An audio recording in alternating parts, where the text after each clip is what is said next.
চা খাইতে বেশ সুস্বাদু। এই যে দাদা চা খাওয়ায়। আশা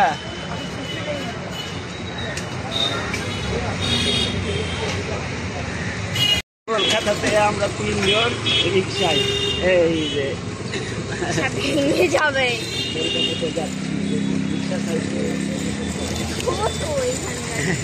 তিনজন উঠার বুদ্ধি নাই, কি উপায় করবে। Kolkata museum.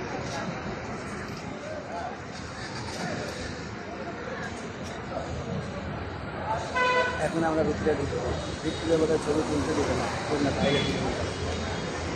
Metro rail station, পাতাল স্টেশন আর কি, পাতাল।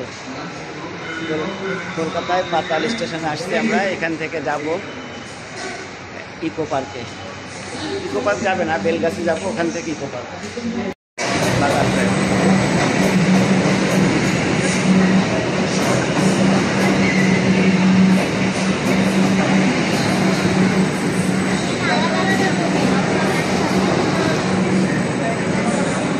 এদের পাতাল ট্রেন তো অনেক বড়, আমাদের metro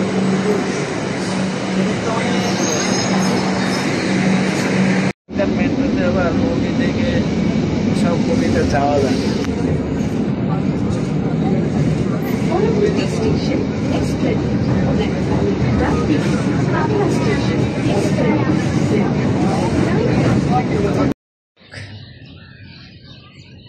statue of liberty, eco park. এইমাত্র ঢুকলাম আমরা ইকো পার্কের ভিতরে।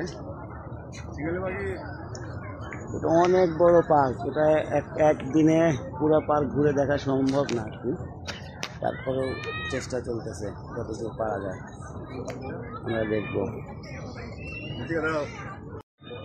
Rifle tower. মৃত্তিকা ওইটা দেখা দিচ্ছে এই জন্য যে মানে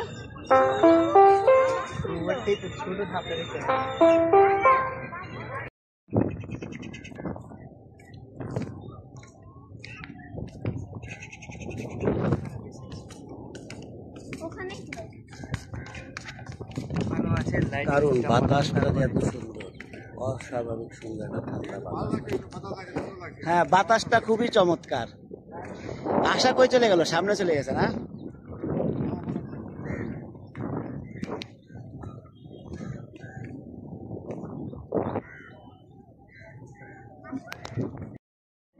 ইকো পার্ক।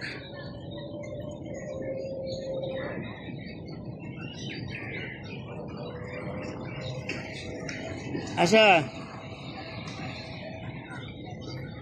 কে আপনার ওয়ার্ল্ডের যে 7টা আশ্চর্য জিনিস আছে ওগুলি সহ বিভিন্ন কিছু নিদর্শন এখানে রাখছে, ওগুলি এখানে দেখানো হয়েছে। আমরা এই যে ভিতরের দিকে দেখতেছি। এই সিনারিটা কাছ থেকে দেখলে বেশ সুন্দর।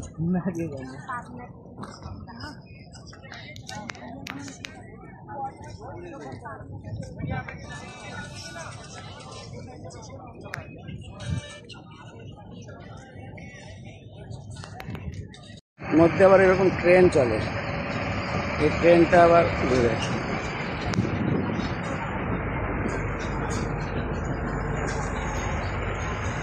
একটা যিশুর ছবি আছে, অনেক বড়।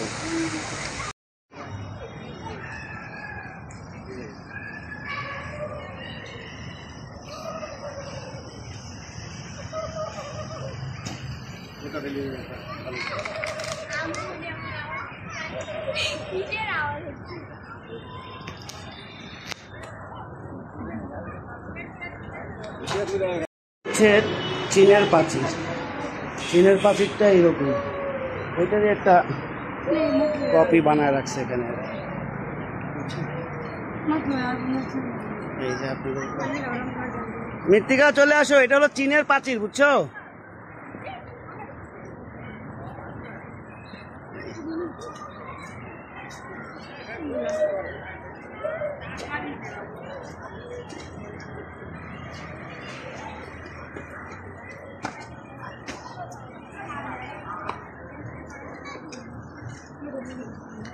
ভিতরে ঢুকে যাচ্ছি আমরা। ভিতরে ঢুকে গেলাম। এইভাবে সিঁড়ি আছে, सुंदर है। जाइए जाइए और अंदर चलिए। हम लोग अंदर चलिए।